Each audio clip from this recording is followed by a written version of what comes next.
Bonsoir, bienvenue dans les pronos NFL, l'émission des experts des pronos NFL de partout dans la France et même dans l'Europe francophone.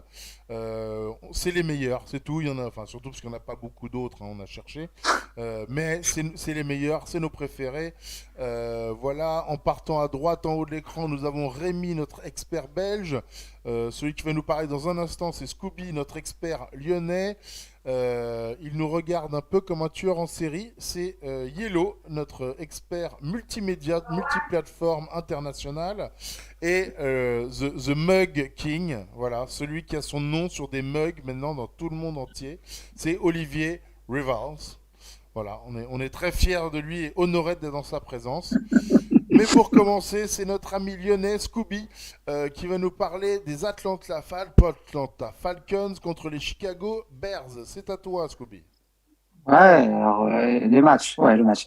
Donc on a deux équipes qui ont deux fiches complètement différentes. Donc on a les Chicago Bears qui sont à 2-0 et ils ont battu la semaine dernière les New York Giants et il y a 2 semaines ils ont battu les Detroit Lions. Et de l'autre côté on a les Atlanta Falcons qui ont perdu la semaine dernière contre les Dallas Cowboys 40-39 dans un match de folie où malgré le fait que les Falcons menaient 39-20 à la fin du match, ils ont à Nazar Osaki ils ont perdu 40-39 et ils ont perdu la première semaine contre les Seattle Seahawks. Donc le match va se dérouler au Mercedes-Benz Stadium, du coup à Atlanta. Et malgré le fait qu'il y a une équipe qui a vaincu et l'autre qui n'a pas gagné un seul match, j'ai donné vainqueur à l'équipe qui n'a pas gagné un seul match, à savoir les Atlanta Falcons. Donc dans un premier temps, je pense qu'à l'attaque, au niveau de l'attaque, les Falcons sont beaucoup plus solides que les Chicago Bears. On a vu que les deux adversaires qu'ils ont affrontés, c'est quand même deux bonnes équipes. Qu'on le veuille ou non, Dallas c'est une bonne équipe. Et Seattle Seahawks s'impose de jour en jour comme les favoris de la NFC. De l'autre côté, Chicago Bears ont été clutch, on peut dire, contre les New York Giants et contre les Detroit Lions. Mais ces deux équipes, ils sont loin d'être des favoris. Ils sont plus ou moins je dirais pas peut-être même vers les pires équipes de la conférence NFC. Je pense que la défense des Chicago Bears est bien meilleure que celle des Falcons, mais euh, malgré cela, je pense que l'attaque va pouvoir dérouler. Même si Royo juste n'a pas fait un excellent match l'année dernière, je pense qu'il va revenir en meilleur. Et on a Calvin Riley aussi qui est devenu la cible favorite de Matt Ryan, qui a fait pour le moment plutôt deux matchs solides, dont un qui a plus de 400 yards. De l'autre côté, l'attaque des Bears, elle est quand même assez fébrile. Trubisky a montré des choses intéressantes, mais ce n'est pas encore assez solide. Du coup, la dernière fois qu'ils se sont affrontés, c'était en 2017. Et le score s'est fini avec un score à 23-17 pour les Falcons d'Atlanta. Je vois bien le même score, 23-17 pour Atlanta encore une fois. Merci beaucoup, Scooby. C'était magique et Oui, merveilleux. À présent, alors là, il faut qu'on ait une conversation avec lui, enfin surtout moi, parce que je suis super jaloux. Je lui dis comment je fais pour mettre en avant ton bouquin exceptionnel. Et c'est là que je me suis rendu compte qu'on pouvait acheter non seulement des tapis de souris, mais surtout des mugs Olivier Rival, quoi. magnifique. Et non, mais le mot, c'est ça, c'est magique. Le mug Olivier Ah, Rival, je n'aurais même pas, je n'ai même pas osé en rêver, tu vois. non, mais je suis pas sur le mug quand même. Hein. Logiquement, ça devrait être la couverture du livre qui est sur le mug, mais je crois que personne n'en a encore fait fabriquer un spécialement, comme c'est censé être possible via le site de l'éditeur de mon petit bouquin. Eh bien, voici mon engagement. Si mes finances me le permettent, à la fin de la saison, je m'engage à offrir aux meilleurs experts un mug Olivier Rival, voilà, financé par moi. Parce que, bon, Bon on connaît les experts, ils prendront peut-être pas le temps de lire le bouquin, mais le mug, il y a plus de chances. Il y a, Voilà, c'est ça. Il y a moins de lecture sur le mug, c'est ça voilà, qui il peut y a être plus de intéressant. chances qu'ils arrivent au bout. Voilà, donc je m'engage, voilà, moi Rico, à acheter donc pour l'instant c'est Yellow, celui qui est en tête. Scooby est parti en courant là quand on a commencé à parler du classement. Voilà, Grégory qui a fait une très belle semaine la semaine dernière là. Presque perfect.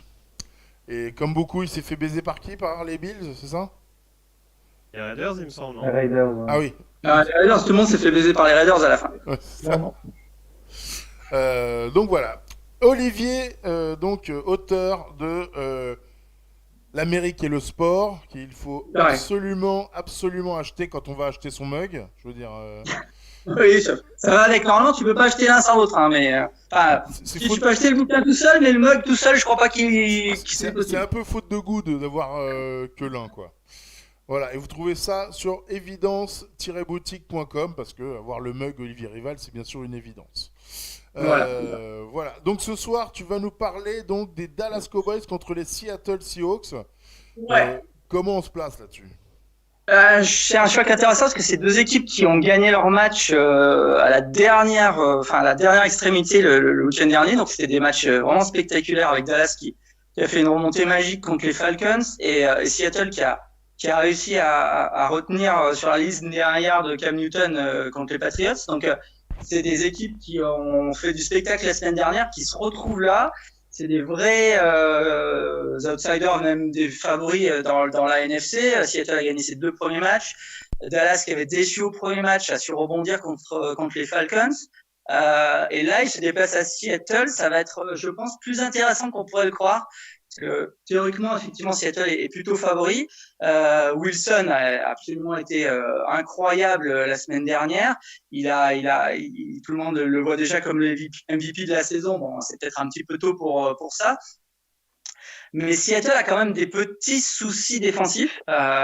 Jamal Adams assure vraiment sur la défense contre le run, mais du point de vue de la défense contre la passe, c'est quand même loin d'être étanche. Ils sont les derniers de la ligue de ce côté-là pour l'instant, et donc je pense que Dallas a une carte à jouer. Prescott a fait une très très bonne deuxième mi-temps contre les Falcons. J'ai l'impression que la sauce commence à prendre un petit peu avec le coaching de McCarthy qui vient d'arriver à Dallas. Ça pourrait commencer à fonctionner. Dallas pourrait redevenir peut-être un des favoris après avoir déçu en première semaine. Ça va être à eux de confirmer ce qu'ils ont montré en fin de match contre Atlanta. Surtout que contre Atlanta, ça n'a pas été si évident que ça.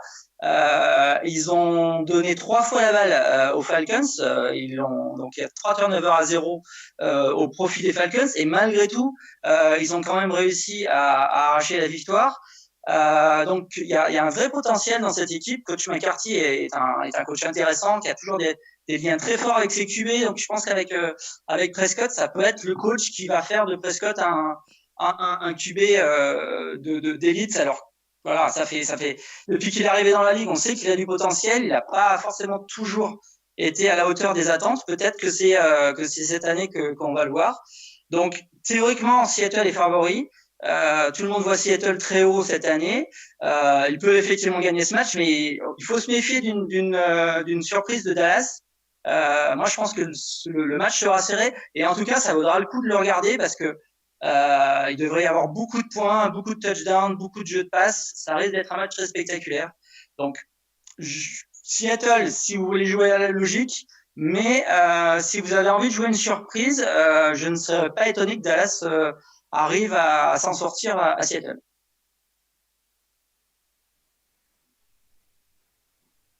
Rico? Merci beaucoup Olivier, excuse-moi, j'avais coupé mon micro parce que je sais pas ce que je crois. Bref, test audio, vous savez ce que c'est. Merci beaucoup Olivier, on te retrouve donc la semaine prochaine. Euh, voilà, et bien sûr, il faut acheter absolument le mug Olivier Rival, je veux dire que tous les gens qui ne l'ont pas sont des gens absolument ridicules. Voilà. Ridicule. Ridicule. Il est traité contre le Covid en plus. Hein. C'est vrai, ah, ça c'est très important, voilà. Aucune personne sur la planète possédant le mug Oli Rival n'a attrapé le Covid. Mal Covid. Non, ça Voilà. c'est sûr et certain. Personne qui a le mug a attrapé le Covid. Voilà, c'est la seule stat qu'on peut vous donner, quoi. Voilà, merci beaucoup Olivier et à la semaine À la semaine prochaine. prochaine. Ah, Rémi. Oh, lui là, en écran large, parce que c'est le seul qui a un vrai ordinateur portable. Non, Désolé. il y a Yellow aussi. Et Il quand même, ne furent plus que Ouais. deux. Voilà, en direct de Belgique, alors je sais que c'est difficile de passer après un auteur à succès Non, comme, ouais, j'écris comme beaucoup, monsieur, moi, dites lui. comme monsieur Rival, mais je sais que tu vas faire du meilleur possible. Ouais, je vais tenter. Je vais tout faire en tout Qu'est-ce cas. que j'ai voulu écrire, hein? Ah, j'ai oublié des mots. Ok. Rémi, tu vas nous parler des Baltimore Ravens contre les Kansas City Chiefs. Ouais. Eh bien, c'est à toi. Bah voilà, je voulais parler de ce match-là parce que c'est le gros choc du week-end pour moi. C'est un des seuls matchs où les deux équipes ont une fiche pour le moment parfaite avec 2 victoires et 0 défaite. Il me semble que Grégory va s'occuper de l'autre match où les deux équipes sont invaincues. Et donc voilà, pour moi, c'est un match entre les deux grandissimes favoris de la conférence américaine. Et, euh, et c'est un match qui pour moi est très ouvert. Ça risque d'être très serré de nouveau. On aime bien aborder les matchs qui s'annoncent un peu compliqués à pronostiquer. Mais je donne clairement mon avantage aux Ravens. Ils ont été pour moi beaucoup plus convaincants cette année.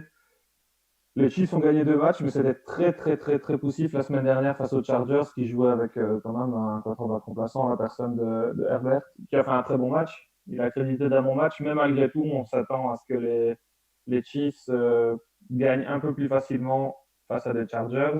Ils avaient tous les deux affronté les Texans. On a vu des Ravens beaucoup plus à l'aise face aux Texans que les Chiefs, même si les Chiefs n'ont pas non plus tremblé face à la franchise des Texans. Je donne mon avantage pourquoi j'ai l'impression que Mahomes n'est pas complètement à l'aise cette année. Je ne sais pas si ça doit seulement se régler. Le jeu au sol est plutôt bon. Le rookie est très très performant. Et d'ailleurs, au niveau des stats, leur jeu au sol est plus efficace que celui des Ravens. Au niveau des running backs, en tout cas, le problème, forcément, c'est que Lamar Jackson court beaucoup plus. C'est le meilleur coureur de son équipe. Statistiquement, il est quasiment à 100 yards. Il est devant les autres running backs, mais à la passe, c'est aussi toujours très efficace. Il a déjà 4 touchdowns cette année. Il y en a 5 pour Mahomes. Donc, à mon avis, on risque d'avoir un festival offensif. Et je pense que la clé du match, ça va pas être l'attaque parce que des deux côtés, ça va scorer énormément, mais ça va être la défense. Et je donne clairement mon avantage au Ravens de ce côté-là. Il y a une secondary qui est super intéressante. Il y a Marcus Peters qui retrouve ses anciennes couleurs. Je pense qu'il aura à cœur d'aller choper un petit pic ou l'autre à l'occasion. En face, on a un cornerback qui fait du très bon boulot. C'est Snead. Il a déjà 2 interceptions cette année. Mais après, ça va voir. Hein. Il a 2 interceptions. On verra ce que ça donne sur le long terme. On sait que Marcus Peters, c'est une valeur sûre. On sait que la défense des Ravens, c'est aussi une valeur sûre. C'est une équipe qui a toujours été efficace défensivement. Ils prennent 6 points en premier match. Alors certes, c'était contre un adversaire un peu moins coriace, mais leur défense est là. Ils se sont affrontés l'an dernier et je pense que les Ravens perdent la semaine suivante et après, aucune des deux équipes n'a perdu en championnat. Donc c'est 2 équipes en grande forme à suivre de près jusqu'à la fin de saison. J'imagine qu'il est très probable qu'ils s'affrontent en playoff et j'imagine en finale de conférence. Je donne mon avantage cette fois-ci aux Ravens. Ils auront à cœur de se venger de la défaite de l'an passé. C'est aussi 2 MVP qui s'affrontent, les 2 derniers MVP tout simplement. Donc c'est clairement la jeunesse et l'avenir du sport qui s'affrontera. Ça va être super spectaculaire. On a un super bon tight end de chaque côté. Avantage Kelsey clairement, mais malgré tout, ce sera à surveiller parce qu'au niveau défensif, je ne sais pas si les Chiefs ont les armes pour arrêter Andrews. Et au niveau des receveurs, on a toujours Hill qui est très spectaculaire, mais qui est capable du meilleur comme du pire. Et en face, on a Brown qui, pour moi, est un peu plus régulier, nettement moins spectaculaire, je suis un petit peu méchant, mais qui est très régulier. Je pense que Jackson peut compter dessus. Le jeu au sol est assez relativement équilibré. Et donc, je vois un match spectaculaire. Ça ne m'étonnerait pas de voir les équipes, toutes les deux équipes autour de 30 points. Peut-être un 31-28 pour les Ravens qui jouent à domicile cette fois-ci. Alors, je te rappelle qu'ici, on a absolument le droit d'être méchant et désagréable, C'est vrai, je le dis à chaque fois. même un peu vulgaire dans les limites de ce que autorise Ça va. YouTube. Mais tu peux te lâcher hein, ici, il n'y a pas de problème. Je n'y Et ça manquerai fait, pas les semaines suivantes. voilà, et Rémi, au nom de tout le monde, ça nous fait du bien de t'entendre parler d'une autre équipe que les Seahawks. Voilà, on voulait te le dire. Ah, bah écoute, désolé. En plus, je suis fan des Patriots, c'est pas des Seahawks. Hein. Hein. Mais ouais, mais écoute, Comme quoi? tu vois, le destin a décidé, puisque Olivier Rival avait choisi d'en parler avant toi, que tu n'en Bah, parlerais pas 3 semaines de suite. je lui laisse. Voilà. Mais écoute, Rémi, je te remercie et je te souhaite une très très bonne soirée. Je te dis à la semaine prochaine. Merci beaucoup. À la prochaine. Hein. Et il est là, équipé de son... C'est un SM7, ça? c'est quoi, ça, de son Je sais micro pas de quoi tu parles. Ouais, professionnel, peut-être, ouais. Peut-être. de son micro professionnel, Exactement. de ses énormes sourcils. Il s'agit de Yellow. Tu fais teindre tes sourcils et tailler de la même épaisseur que ta moustache pour que ce soit vraiment, Oui, c'est ça. C'est ça. C'est tu un vois, concept pour être totalement raccord partout. Ouais. dans un certain éclairage, tu ressembles à un smiley, quoi. C'est bon à savoir.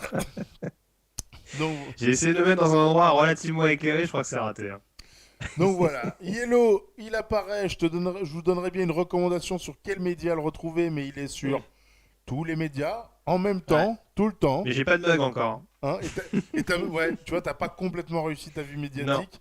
Non, Moi, non, non, clairement. mais je t'avoue que j'ai eu les boules. Parce que moi, j'avais fait des badges, j'ai des stickers, j'ai fait des trucs. Le mug, j'ai pas eu les couilles, quoi, encore, tu vois. Mais je suis Une piste à creuser en tout cas. Ah, ceux qui me connaissent savent que j'aurais probablement dans les 12 prochains mois, j'aurais créé un mug d'une manière ou d'une autre, hein, je veux dire. Mais voilà. Mais avant, je me procurais celui d'Olivier Rival parce que collector, quoi, tu vois. Obligé, c'est la base. Tu sais, c'est le genre d'objet auquel tu parles le matin, tu sais. Tu le remplis de café, tu lui parles à ton mug, tu vois. Olivier, arrête, Olivier. Non, pas aujourd'hui. Mais Bref. ça soigne aussi avec elle. Hein. Hein, ouais, il paraît. Mais je refuse.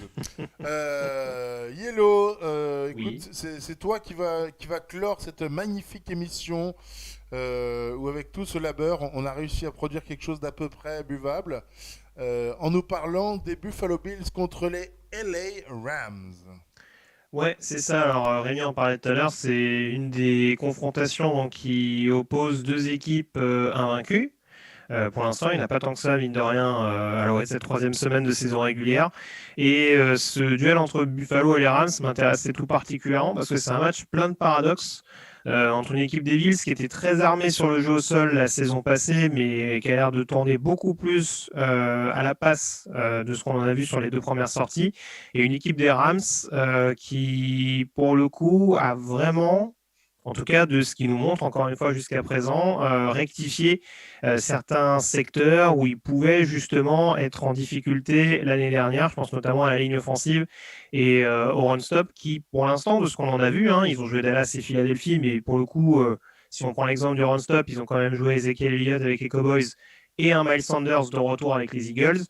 La prestation a clairement pas été déconnante du côté des Rams et en tout cas par rapport à ce qu'on pouvait voir la saison passée, ça reste quand même relativement correct et je répète encore plus la O-line et il va y avoir quand même un gros test face à eux contre Buffalo. Match difficile à pronostiquer. Très franchement, ça peut aller dans un sens comme dans l'autre. J'avoue que en analysant les match-ups en détail, je me dis que les Rams ont quand même leur carte à jouer. Je voyais vraiment ce match-up en amont de la saison quand même penché du côté des Bills. Mais c'est vrai que quand on y regarde de près, le fait que les Rams soient capables, notamment défensivement, de freiner leur adversaire suffisamment, de provoquer des pertes de balles, c'est quand même quelque chose qui peut être à surveiller contre une équipe de Buffalo, contre une attaque de Buffalo en tout cas, qui a paru tout feu tout flamme, notamment dans les airs sur ces deux premières sorties, mais qui sans faire injure aux équipes d'AFC Est, que je vais citer en l'occurrence, les Dolphins et les Jets, n'ont pas encore affronté des foudres de guerre cette année. Donc c'est difficile de savoir si c'est vraiment le jeu aérien qui a vraiment explosé, si Josh Allen est vraiment a clairement progressé cette saison pour faire franchir encore une fois un palier à Buffalo en 2020, ou si c'est malgré tout une adversité à relativiser et il faut s'attendre à une rencontre un peu plus compliquée contre les Rams.